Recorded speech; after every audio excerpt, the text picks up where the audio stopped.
तारापीठ में मां तारा की अद्भुत रहस्य। तारापीठ शमशान के निकट मातृ आराधना में लंबी तपस्या में बैठी रहीं। तपस्या से संतुष्ट होकर देवी दुर्गा प्रकट हुईं। क्योंकि उनका जन्म मां के गर्भ से नहीं हुआ था, इसलिए वशिष्ठ मुनि ने देवी को मां के रूप में प्रकट होने का प्रस्ताव दिया। समुद्र मंथन के दौरान महादेव ने विषपान किया था, जिसके कारण उनका समूचा कंठ नीला पड़ गया था। देवी दुर्गा ने तारा के रूप में महादेव को स्तनपान कराया। शुक्ल चतुर्दशी के दिन वहीं मां तारा के रूप में उन्होंने वशिष्ठ मुनि को दर्शन दी। तभी से इस स्थान को तारापीठ के नाम से जाना जाता है, लेकिन इसे लेकर और लोगों का अलग अलग ही राय है। तारापीठ मंदिर कमेटी के अध्यक्ष तारामय मुखोपाध्याय ने बताया कि वशिष्ठ मुनि की तपस्या और संत बामाखेपा की कहानी ने तारापीठ को प्रसिद्ध बना दिया है। मां तारा की कृपा से साधकों को यहाँ सिद्धि प्राप्त हुई है।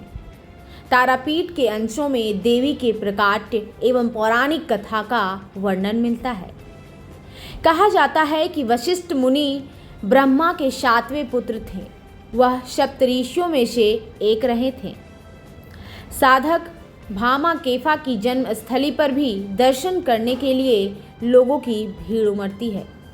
कुछ लोगों का ऐसा मानना है कि जब सती का शरीर विष्णु के चक्र में खंडित हुआ था, तो नेत्र लोक या तारा यहीं गिरा था। इसके अलावा और भी पौराणिक मत माने जाते हैं। हालांकि वर्तमान में तारापीठ मंदिर का निर्माण 1818 में वीरभूमि के मल्लारपुर के जमींदार जगन्नाथ राय के द्वारा किया गया था। संत बामाखेपा की भक्तिमय और चमत्कारिक कहानियों से यह तारापीठ और भी प्रसिद्ध हो गया है। बामाखेपा चट्टोपाध्याय का जन्म 1837 ईस्वी में तारापीठ के निकट अतला गांव में हुआ था। इसी तारापीठ में द्वारका नदी के तट पर साधना करके उन्होंने सिद्धि प्राप्त की थी।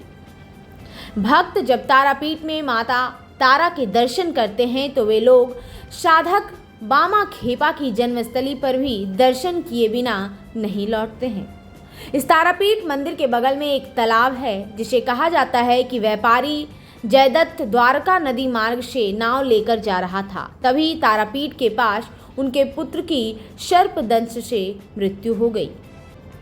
तारापीठ में जीवित कुंड। व्यापारी के एक नौकर ने कटी हुई शोल मछली को मंदिर के बगल के मौजूद तालाब में धोने के लिए ले गया। बताया जाता है कि पानी में धोते समय शोल मछली जीवित हो गई। नौकर ने दौड़कर आकर जयदत्त को यही बात बताई और यह सुनकर अपने मृत पुत्र को तालाब में ले गए और स्नान कराया और जमींदार का पुत्र जीवित हो गया। ये रहस्यमयी घटना मां तारापीठ और मां तारा को समर्पित है। इस घटना के बाद इस कुंड का नाम जीवित कुंड पड़ गया और कहा जाता है कि इसी कुंड से माता तारा भी प्रकट हुई थी।